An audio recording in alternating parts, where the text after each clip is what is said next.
Hi there, Ronnie here, coming at you with a video. This is a video I have been back and forth as to whether I was ever going to do it for a year or so.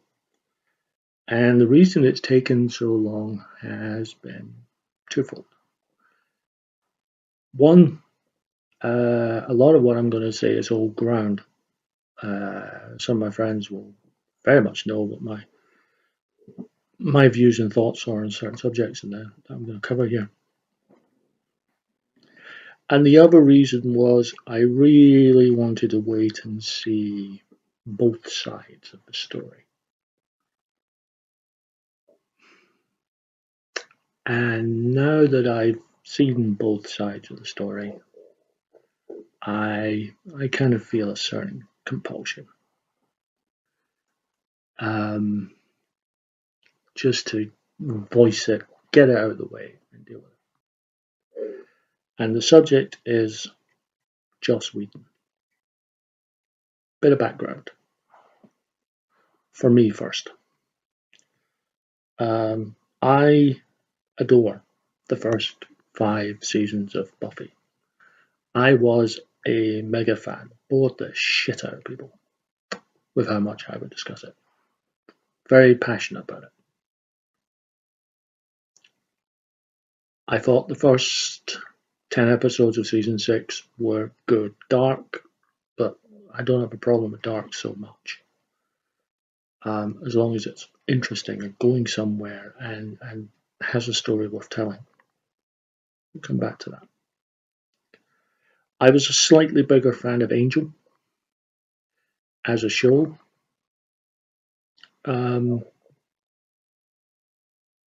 Firefly did nothing for me.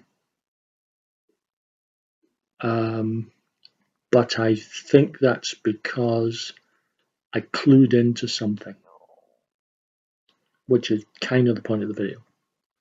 A Dollhouse didn't do anything for me either. In terms of films, Cabin in the Woods I liked very much. I thought it was a very well done sort of comedy horror. First Avengers movie, yeah, I enjoyed it very much. His sort of modern update sort of take on Much Ado About Nothing was quite watchable. I went with my friend Ashley to see that. It was all right.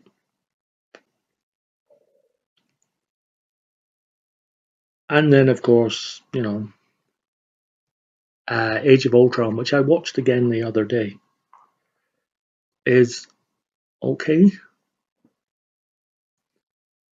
but I wouldn't say. I think it's definitely the lesser of the 2 Avengers movies he was involved in. I think the scope was bigger in some respects, but the story was weaker. Then there's the whole Justice League thing. Now, I have not seen Justice League, either version. And this is nothing particularly to do with Joss Whedon's involvement in the original cut or any sort of controversy over that. It's simply the fact that I have not seen Man of Steel and I've not seen Batman v Superman: Dawn of Justice. And as such, I was very well aware that Justice League was the third. It was the continuation of that. And having not seen the first 2, I really didn't want to watch the third one. From what I gather, the original theatrical release, the one that Joss Whedon was involved in, is much maligned. From everything I've read in reviews and friends who have seen it, whilst they feel the Snyder Cut still has problems, it is by miles and away better than the Whedon Cut. I'm sure there are people who believe the opposite as well, but the majority view I've seen between the 2 versions that the Whedon Cut is inferior. Then came all the post allegations.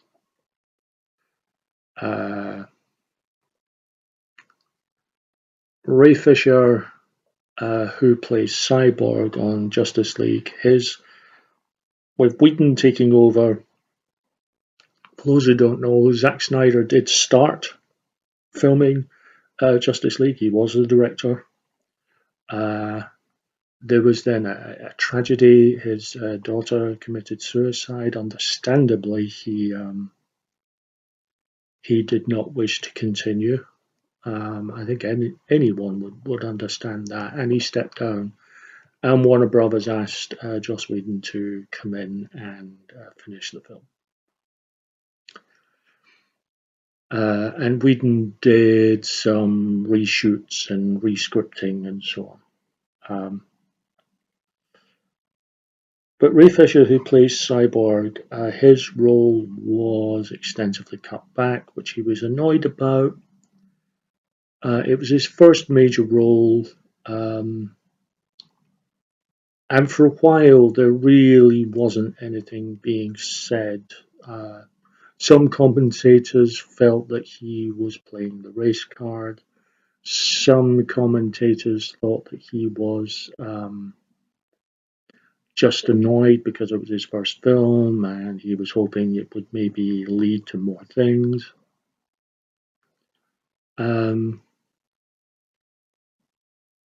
But ultimately, he felt that he had been hard done by Joss. He felt that Joss had created a very toxic environment. And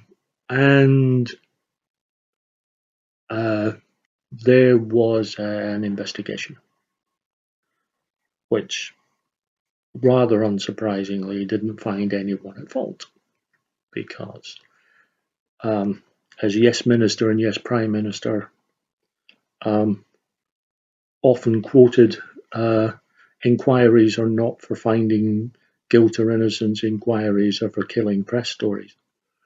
But Ray Fisher kept the pressure on. Gal Gadot, who plays Wonder Woman, she also, in line with Ray Fisher, talked about having disagreements with Joss over some scenes, a particular scene that eventually had to be shot with a body double, which Gal Gadot thought was puerile, even a little bit sexist.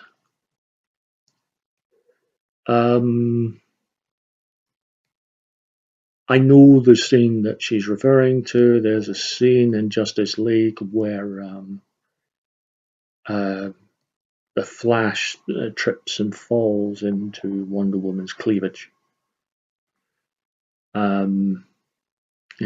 Nice, mature sort of commentary on the human condition. That. A couple of the other actors did state that they were not happy about the reshoots. Jason Momoa was quite vocal about it. It seems Jeremy Irons recently has been a bit more vocal. Ben Affleck has been very vocal. And from what I can gather, it was not a happy set. Enter Charisma Carpenter, who, for those who don't know, starred as Cordelia Chase, first on Buffy the Vampire Slayer and then on the spin-off Angel. And she wrote a very extensive sort of letter about what she went through on that show because of Joss and the toxic environment that he created. I'm not going to post a link. It's easy enough found. And there's plenty of videos about people commenting on it. But the highlights were that he was extremely aggressive and abusive, and especially when he found out that she was pregnant, just before or just at the start of Angel season 4, which required them to sort of rejig their story slightly he called her fat. Um, well, she said he called uh, her fat, and that he asked if she was going to keep it. And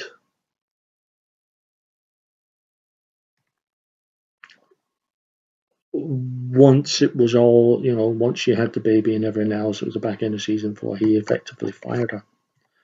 She came back for the 100th episode of Angel, but that was just like one episode. And spoiler alert, they killed the character off.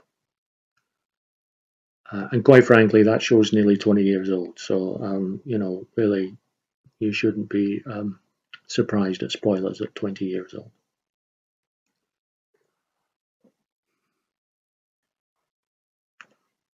That got posted by Charisma. It went on several places, including Twitter. Now, she hasn't really talked about it. She's been asked a couple of times about it, and basically she doesn't like talking about it because she didn't say it for self promotion. Her whole thought was she would write it all down, get it all out there, and that would be it. She was saying her piece.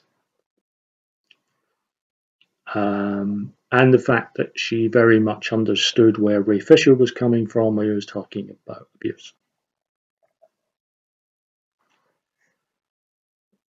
Several actors and actresses from Buffy and Angel then came forward. Now, most of them, to be fair, did not talk about things that had happened to them or things they had witnessed. Mostly they talked about, yes, Charisma is absolutely correct, and it was a toxic work environment. Joss is absolutely responsible for that, and we stand with Charisma Carpenter. Amongst those were Eliza Dushku, who played Faith, Amber Benson, who played Tara. But in many ways, the big ones that came out, I think everyone was waiting to see what would happen if Sarah Michelle Gellar, who played Buffy, would say anything, and she did. She made one statement, and it was a killer. She effectively said, whilst I am proud to be associated with the name Buffy Summers, I do not wish to always be associated with the name Joss Whedon. Essentially, she kicked him. She distanced herself from him. Michelle Trachtenberg added, and this has been confirmed by other staff, that there was an unwritten rule that Joss Whedon was never to be left alone. Michelle was never to be left alone with Joss Whedon in a room. Now, there has been no furtherance to that. We don't know why that is the case. It leaves open several connotations to that, none of which are particularly positive, it has to be said. None of them are positive. So I was waiting to see, as I say, it's a lot of members. Claire Kramer, who played Glory, who was like the main villain of season 5 of Buffy, she came out in support.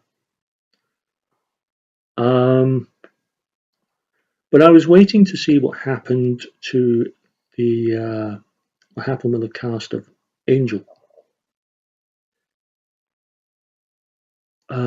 J. August Richards, who played Charles Gunn, was very quick to support her. Amy Acker, who played Winifred Burkle, she supported her in the sense that she didn't see anything herself. She wasn't a target of anything herself, but wasn't dismissing it.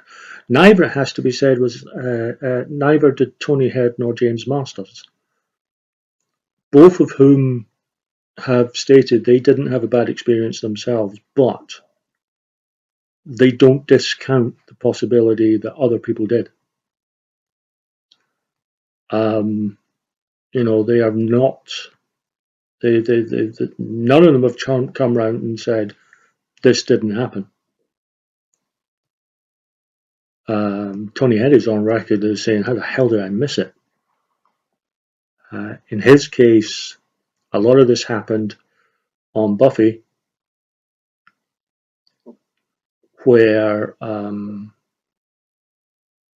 lot of this happened, should I say, on Angel, where Tony Head was never a guest star; he was never in it. And in those last two seasons of Buffy, he had gone from being a full cast member to an occasional guest star because he wanted to spend more time here in Britain with his family. So he was on the show less.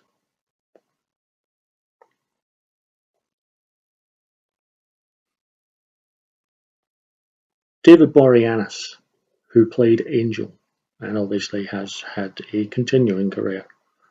That guy's just not stopped working. He came out eventually in support of Charisma. And I wondered why it took so long, but he made it very clear on his Twitter that the reason it took him so long staying in publicly is because, first of all, he reached out to her by private message. He talked to her personally. He didn't make anything public until he made sure she was okay. In fact, the only two members I've never heard anything from so far, major members of the cast so far, have been husband and wife Alexis Denisof and Alison Hannigan. Now, that could be because they don't want to get involved. Perfectly understandable. It could be because they disagree but don't want to get into a public flame war. Perfectly possible. It could be I've missed it. It could be they have posted and have made their position clear on this, and I've missed it. Some of the cast of Firefly have come out in support of Joss. It must be said. But I'll get back to that. Joss Whedon then gave an interview. It took about a year before that interview, from that sort of cascade. It took about a year before Joss Whedon's reply came. That in itself is a bit suspect. Now, when you are in that position, whether you are guilty or not,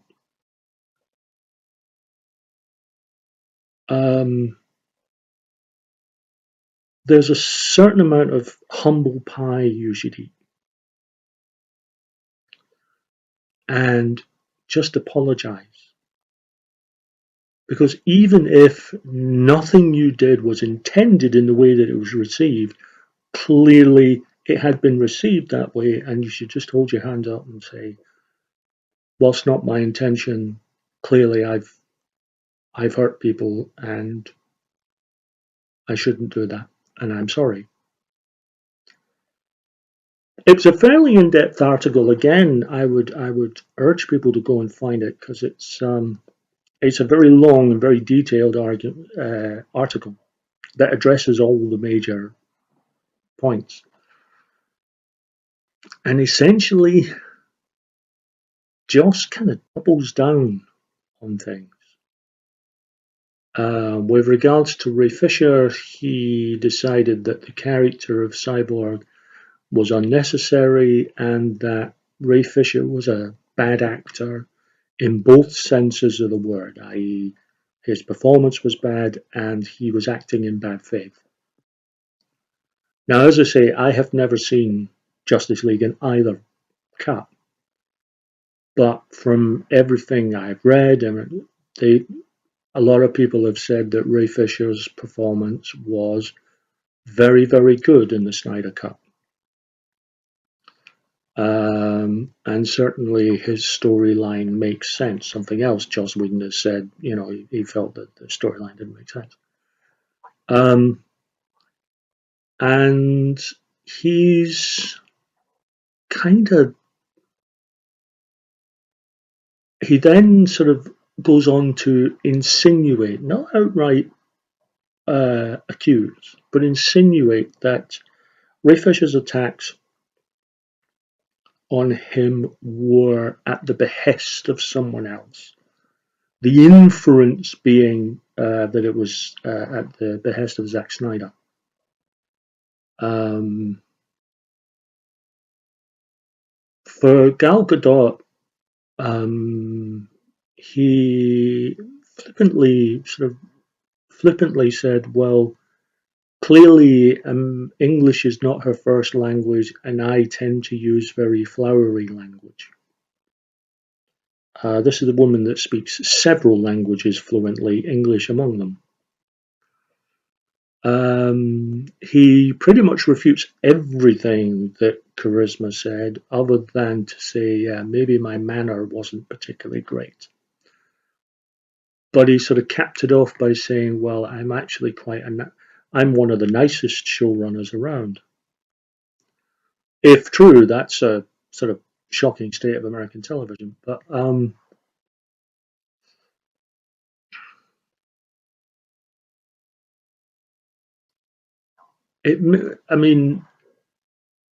of the other things that came out was his ex-wife, Kai Cole, wrote a big article on the fact that Joss Whedon wasn't really a feminist.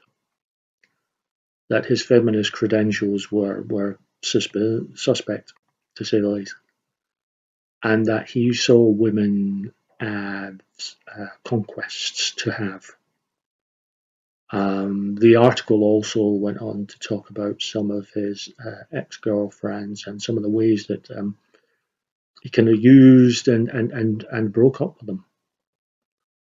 And whilst I will come back to that, it's not primarily what I want to discuss. So why do I bring it up? And why do I make such a point of the headline?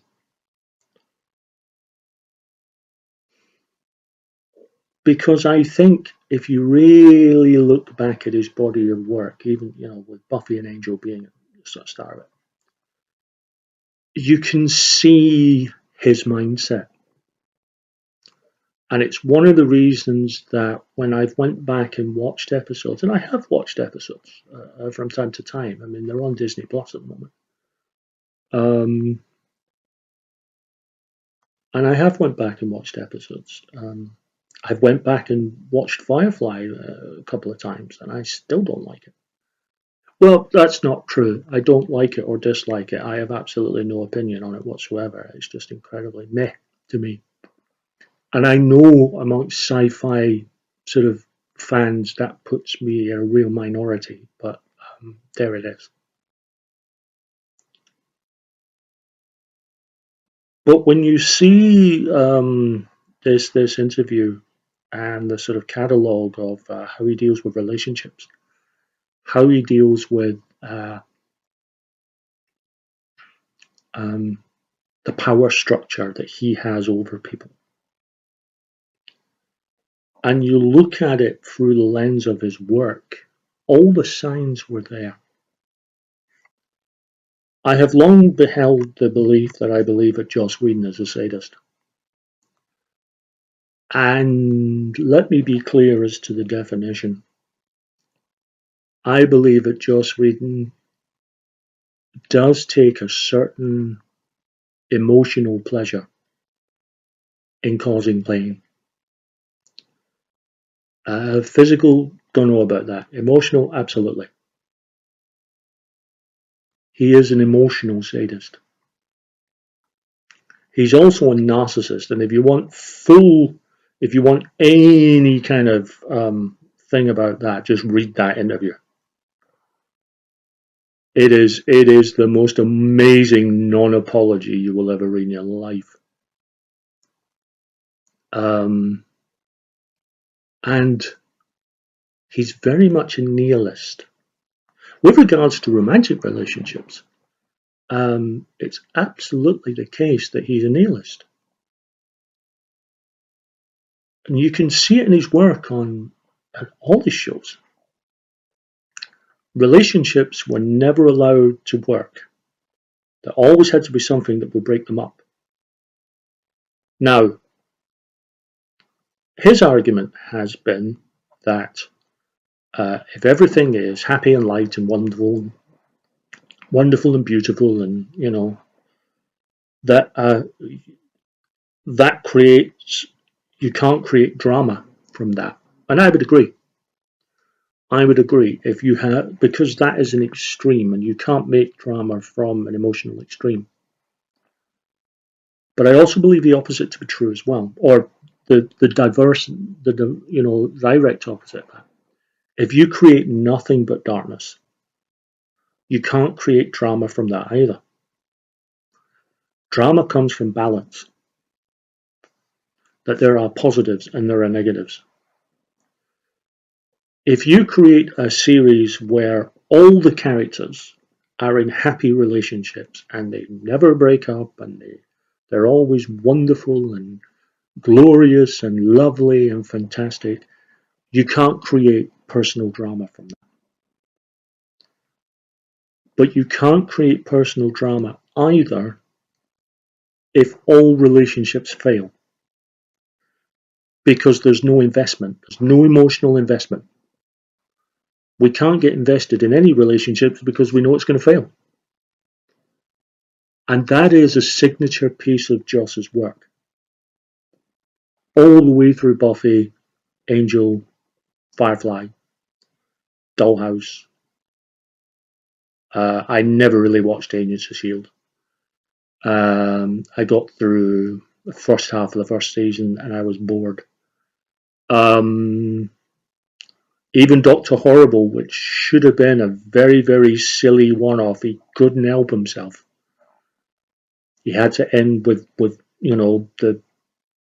a nihilistic ending. Now, one could argue that the nihilistic ending somewhat equates to a superhero or supervillain origin story, and there's a certain there's a certain truth in that, but it doesn't really help because it feels more like not so much a comic book trope as a Whedon trope. And the man can't stand happiness. I would go further. The man can't stand the light.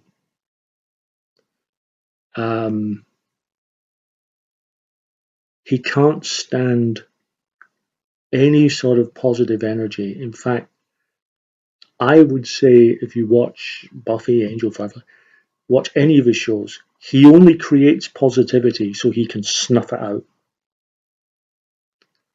Create something light, bang, gone. Give people a sense of hope, bang, squashed, gone. Create the pain. And I think he enjoys creating the pain, which is why I say he's an emotional sadist.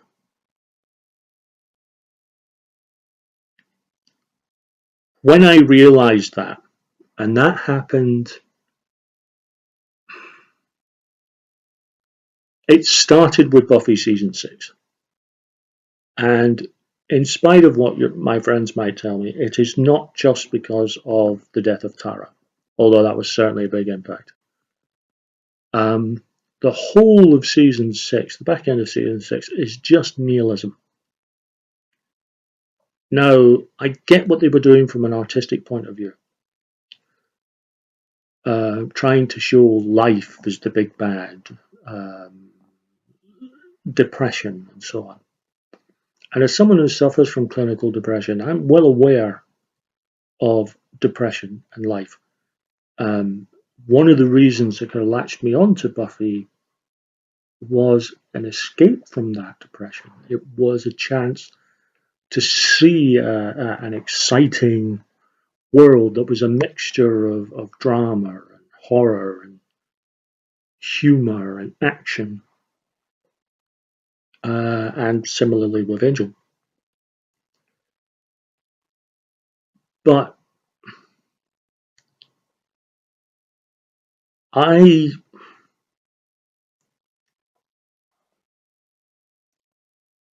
I when I saw the way that, when I started to clue in on Joss Whedon's whole viewpoint about the way he approaches relationships, approaches life, I realized through season 6, which is why I really went off season 6, that it was pain for pain's sake. Come season 7 of Buffy, they were desperately trying to sort of bring the balance back, because surely the writers must have seen that they went too far in season 6. Most of the Buffy cast, from what I've seen, do not like season 6 of Buffy. They all felt it went too far. In fact, a lot of people have speculated that what happened in season 6 of Buffy, possibly behind the scenes as well, if what Charisma and everyone has been saying is true, was the real impetus that said to Sarah Michelle Gellar, enough. And she finished off her contract and walked. And was quite happy to see the back of Buffy after season 7. I think if the work environment had been better, I think if season 6 had not been so nihilistic, then maybe we would have got a Buffy season 8. Angel season 4, obviously, a lot changed in the storyline because of Charisma Carpenter's pregnancy. Now, people can say, oh, well, you can't really blame Joss. He obviously had a plan for the season. And, yes, how terribly unfortunate that a woman got pregnant. TV shows for decades have been getting round women being pregnant. They've been shooting them from strange angles and behind desks and sitting down. And then they've found a way for that character to be away from the screen for a couple of episodes while they actually have, maternity leave. These things happen.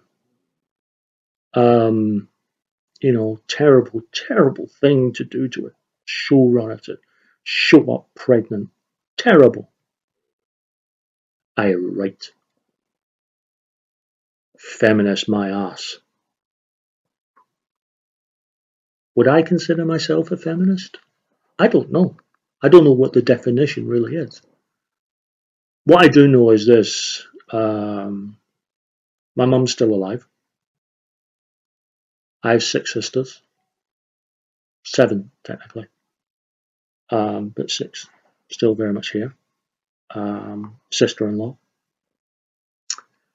Several female friends, some of whom I consider family.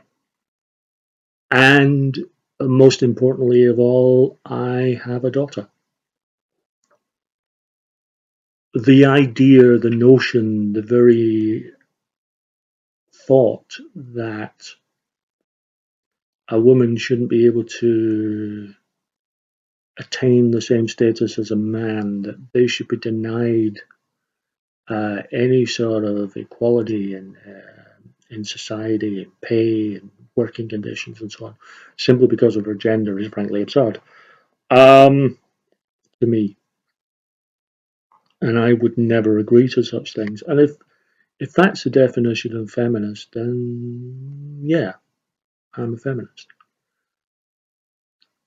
I am a human being. I can certainly look at a woman and think to myself, and sort of think, oh, she's lovely. I don't think there's anything wrong in thinking that. I don't think there's anything wrong in being attracted to a woman, providing, of course, they're unrelated and old enough. Don't be breaking the law kind of attractions.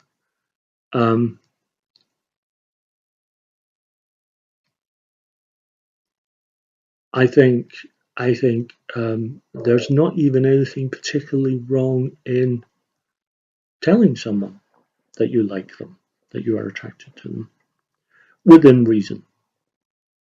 And what I mean by that is, if you're going to be very crude and disrespectful, don't do it. If they happen to be with someone else, don't do it. Sorry, belly is full and yet empty at the same time. Shut up.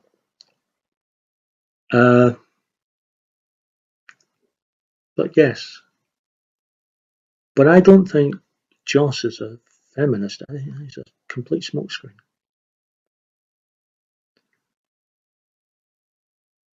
The death of Tara in season 6 is a great example of his nihilism. There was,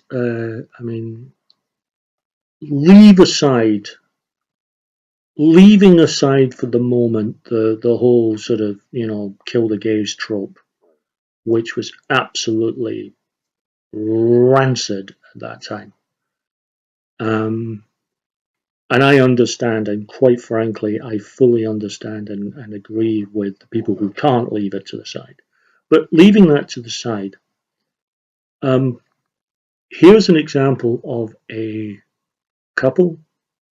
There's a split during the season. They're away from each other for a while. They get back together. Now, up until that point, Amber Benson had joined the show in the middle of season 4. And she had always been placed as a guest star. Always.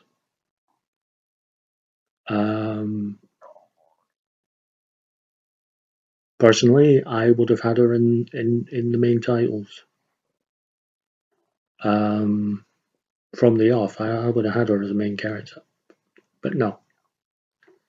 But she was placed finally. Her and Willow got back together. It was a lovely moment. Got back together. The following episode, seeing red, Amber Benson is added to the main credits. I think a lot of us went, wow, about bloody time. And most of the episodes, she is quite intimate with Willow. It's very lovely. And then she's murdered at the end of the episode by a stray bullet. Now, this was down to the fact that Joss had stated in many interviews that he'd always wanted to put someone in the credits just to kill them off that episode, because it'd be an extra gut punch. I mean, he's openly displaying his emotional sadism.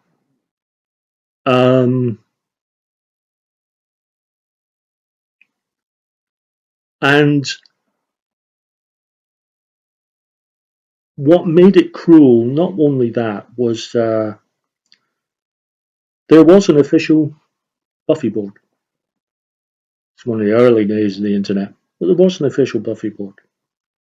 And several of the writers and producers a lot of the writers were executive producers on the show, were very positive. Yes, of course, they're such a cornerstone. That relationship is such a cornerstone of the show. It's not going anywhere.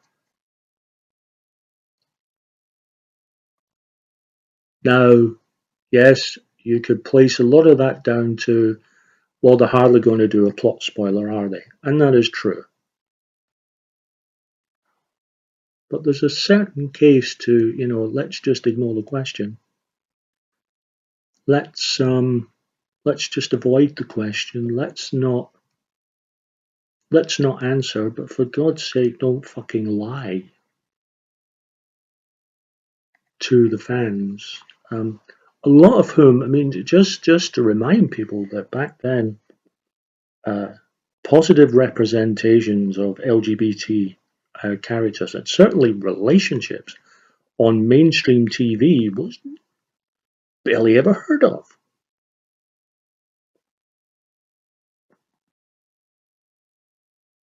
And they were really one of the first. So it was a major landmark. So, and the kill your gays, or the otherwise known as the dead evil lesbian cliche. The cliche being that any lesbian character on a mainstream television show either ends up dead or ends up being the bad guy. In which case they get 2 for 1 because the upshot of it was Tara was killed and Willow went off a deep end and went nuts and started killing people. I mean, it was a shocking. I mean, that whole business was actually so shockingly bad, and stuck to the cliche so rigidly that it's now a prime example of that cliche in action. Which, from a show that very premise was about subverting cliche, is a bit sad. But again, Joss can't handle happiness.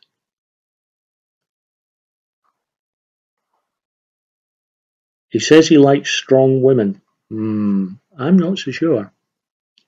I think he likes strong women so he can bring them low. So he can have power over them, even if it is just a character on a piece of paper.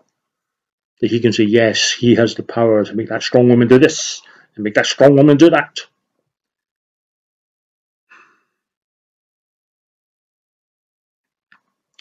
So yeah, once I realised that part of him, I kind of went off Buffy. And Angel was its own thing, but even then it was starting to lose its luster because there's only so many humorous quips and bits of funny dialogue before you start to realise it's being used to paper over the cracks of something quite dark. When I first saw Firefly, it was whilst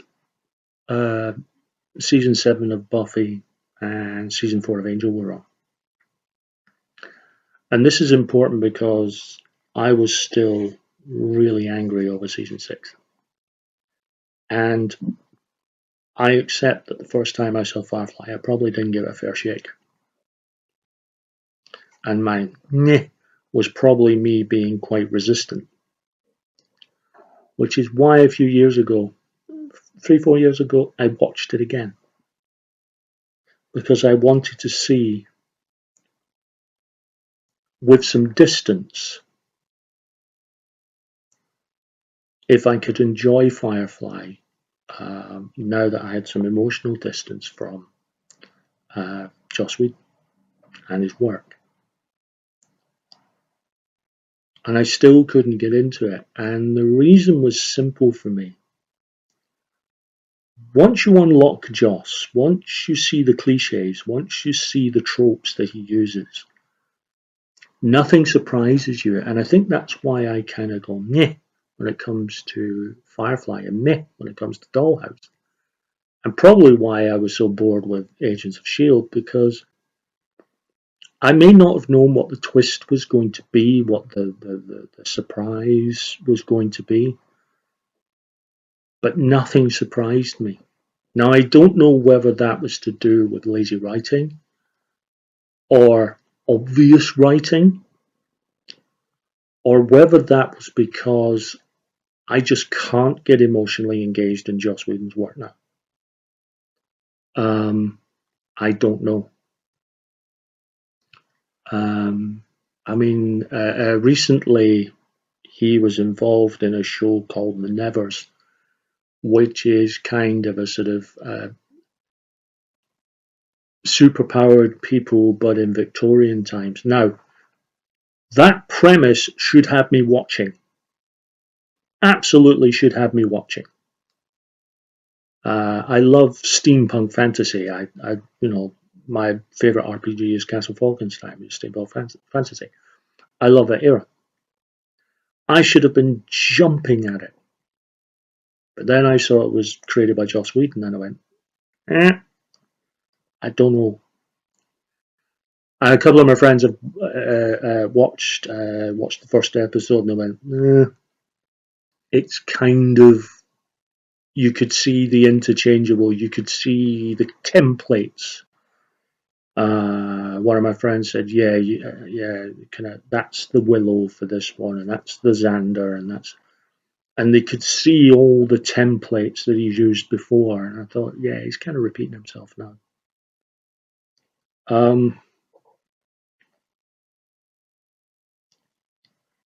My feeling on Joss Whedon is ultimately due to all his transgressions. And let me state, if it were simply one person making one allegation without any corroboration from anyone, I could understand that it was a case of he said, she said, and that there was no guaranteed way of knowing whether that person making the allegation was being truthful or not. I fully accept that. However, it is not one person. Or it's more than one person making outright allegations. It's more than one allegation that's being made by at least two of them. And they are being corroborated and supported all the way down by people who were there, both in front of the camera and behind the scenes. Even former stunt performers on Buffy have been, very quick to jump down Joss Whedon's throat with this.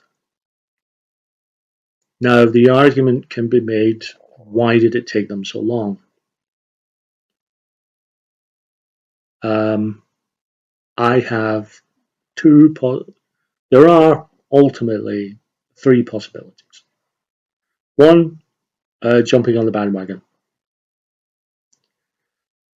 It's possible. I don't think it's correct in this instance, but I can understand why people might jump to that conclusion.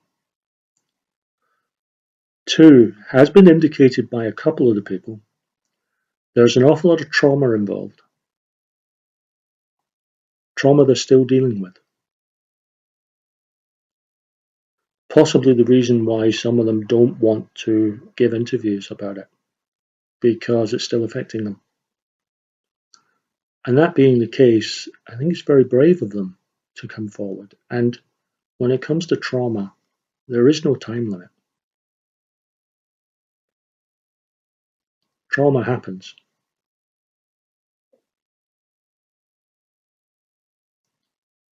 The third is Joss Whedon has went from strength to strength up until Justice League pretty much imploded, but he was going from strength to strength. Buffy had been a hit, Angel was a hit, Firefly,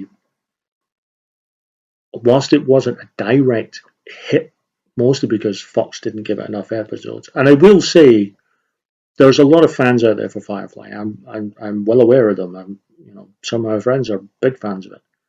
I will say it probably deserved a season or two to actually get somewhere. It's just, it wasn't getting anywhere with me. But I think it deserved more than the 14 episodes it got to actually see whether it could get anywhere. 14 or 15 episodes, wherever it was. It didn't get a full season anyway. Um,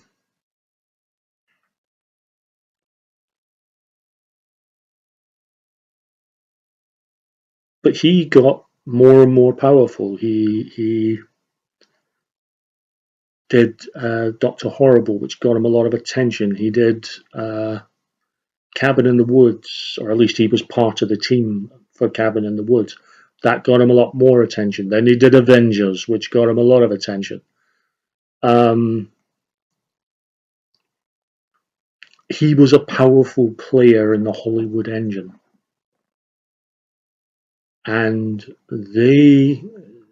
none of the Buffy or Angel cast have really went on to huge defining careers, with the possible exception of David Boreanaz. But all the rest of them have been sort of smaller players. They've done indie films. They've done television guest spots here and there. They've never really had a huge career. Some of them have changed careers completely. Amber Benson occasionally acts, but she's pretty much a writer now, both a novelist and a screenwriter. Um,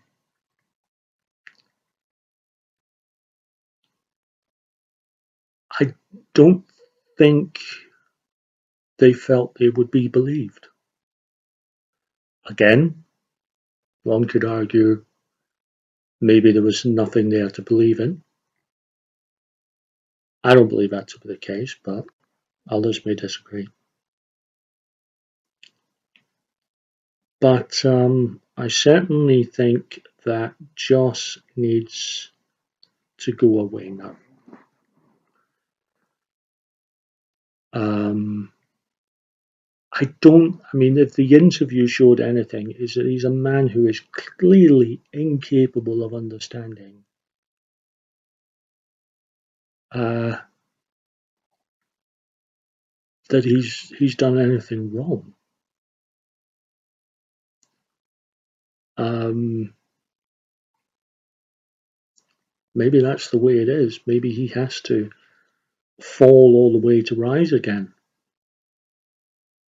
I think he can be a good scriptwriter when he is given very clear uh, sort of control.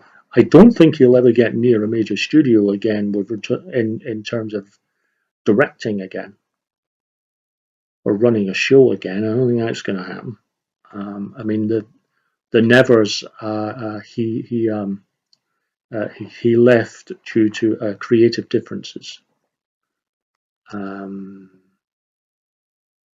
Did he leave? Did he leave for creative differences?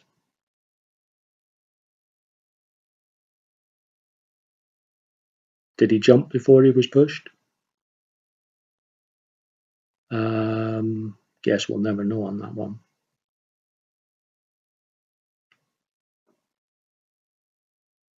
If you're someone who enjoys Buffy to this day, Angel, Firefly, any of Joss Whedon's shows and films, as I say, I did watch Age of Ultron the other day, and it's okay.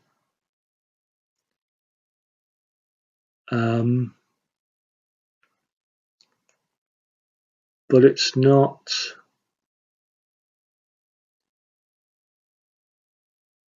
not a patch on the first one. He can be a good writer. There's no doubt about it. But I don't think he's a great writer. I never have. I think he's a very good writer at times. He's done some extraordinary stuff. The Body from season 5 of Buffy is an incredible episode. So is the Buffy musical, Once More With Feeling. He's capable. He's talented. But sadly, that capability and talent has come with a massive ego. And for someone who deals in quips and funny lines and sort of off-kilter comments, he's a man who has a real dark side. And when you look at his work and you see it there, and then when you read the sort of contributions from people who have had to deal with him, you can see that dark side. It's there. It also seems like any bully, he's quite prepared to bully people who have no power. It's interesting to me that most of the people, in fact, pretty much everyone on the Avengers movies, haven't a bad word to say about him. And I wonder if that's because he has absolutely no power over them at all. And what I mean by that is he did not create the Avengers. He did not create those characters. He certainly won't direct those movies, but he did not create those characters. Those characters do not exist only in his two films. They have their own franchises and they have a lot more power than he does. He's not going to argue anything with Robert Downey Jr. or Chris Evans or Chris Hemsworth or Scarlett Johansson or Matt Ruffalo, any of them, because quite frankly, he's in no position to do so. And I think he knows it. And like any bully, he'll pick the weaker one. A lot of the cast of Buffy were young and upcoming. There was a couple of people who were sort of really quality actors and sort of stage actors and so on Fireflies. So he wasn't having a go at them.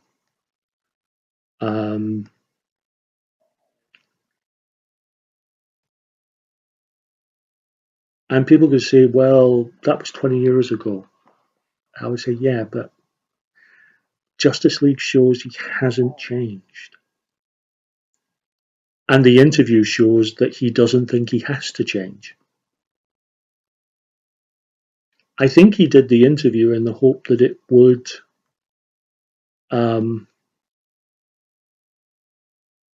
help him get his career back on track. I think it's killed it. And quite frankly, I think he deserves to be killed.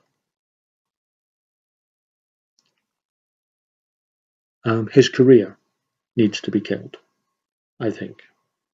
I don't like this phrase of cancel culture. I think I'm all for consequence culture, though. And quite frankly, he's reaping what he sowed. And I think he needs to go away now. Think about what he's done. Think about the hurt he's caused. And maybe, just maybe, come back with a better idea of himself and just grow a little. And if anything, try and see a light. Because he sees too much of the dark and he wallows in it and he revels in it. And that's not healthy. And if you want proof of that, read the article. He needs to grow. Probably needs to grow up. But he certainly needs to grow. So yeah, a year in the making. And as you can see, it's damn near an hour long. Because I've had a lot to say on this. I remain a huge sort of fan and admirer of Amber Benson. Wonderful person that she is. Yeah, he's done a lot of damage as Joss, and I think he needs to own it, accept it, apologize for it, and grow. And for God's sake, Joss, see the light.